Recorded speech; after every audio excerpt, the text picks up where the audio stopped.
সকলকে জানাই সুপ্রভাত। আজকে তোমাদের সাথে চলো শেয়ার করি একটা সুন্দর নিরামিষ রান্না।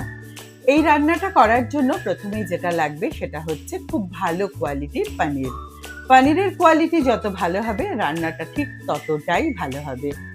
প্রথমেই আমি পনিরগুলোকে স্কোয়ার শেপে কেটে নিলাম। তোমরা চাইলে লম্বা বা অন্য যে কোনো শেপ দিতেই পারো। এর সাথে লাগবে বেশ খানিকটা পোস্ত আর 2 রকম সর্ষে।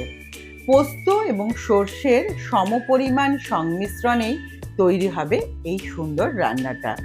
দেখো নিয়ে নিলাম কালো সর্ষে আর সাদা সর্ষে। এই তিনটে জিনিসকে আমি আলাদা আলাদা করে কাঁচা লঙ্কা সহযোগে বেটে রাখলাম। সাথে নিয়ে নিলাম আরও কয়েকটা কাঁচা লঙ্কা আর একটুখানি হাফ মালা দোমালা নারকোল।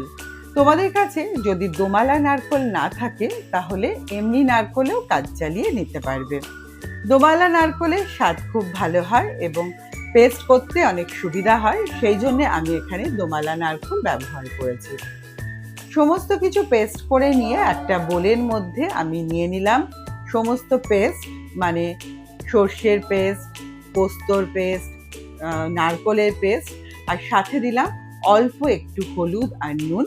আর দেখতেই পেলে নারকোলটা ফাটিয়ে যে জলটা বেরিয়েছিল সেই জলটা দিয়ে আমি এই ব্যাটারটাকে করে নিচ্ছি। একদম পাতলাও করব না, আবার খুব ঘনও কিন্তু করব না। এবার একটা টিফিন বক্স নিলাম। টিফিন বক্সের মধ্যে আগে থেকেই কাট করে রাখা পনিরটা আমি দিয়ে দিলাম। পনিরটা একদম সফট ছিল, তাই আর কোনো রকম গরম জলে নুন দিয়ে ভেজাতে হয়নি। যদি তোমাদের ক্ষেত্রে পনির খুব শক্ত হয় তাহলে একটু হালকা গরম জলে নুন দিয়ে খানিকক্ষণ ভিজিয়ে রাখতে পারো।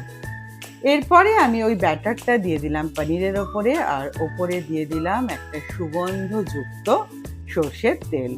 এই সর্ষের তেলের ঝাঁঝে আর সর্ষে বাটা পোস্তর ঝাঁঝে অপূর্ব সুন্দর একটা গন্ধ এখনই বেরোচ্ছে। মনে হচ্ছে এই কাঁচা অবস্থাতেই খেয়ে নেওয়া যাবে। তারপরে ওপরে 4টে কাঁচা লঙ্কা দিয়ে দিলাম আর টিফিন বক্সের মুখটা বন্ধ করে একটা কড়াইয়ের মধ্যে অল্প জল দিয়ে আমি এটা বসিয়ে দিলাম ওভেনে। ওপর থেকে একটা লিড চাপা দিয়ে দিলাম। গ্যাসের ফ্লেমটা হাই টু লো করে মিনিট 15 আমি এটাকে ভেপার দিলাম। 15 মিনিট পর টিফিন বক্সটা ঠান্ডা করে ঢাকনাটা খুলে সেই গন্ধ বেরোচ্ছে। আজকে নিরামিষ দিনে এটা একদম দারুণ জমে গেল ভাতের সঙ্গে। কেমন লাগলো রেসিপিটা অবশ্যই জানিও। আজকের মতো টাটা।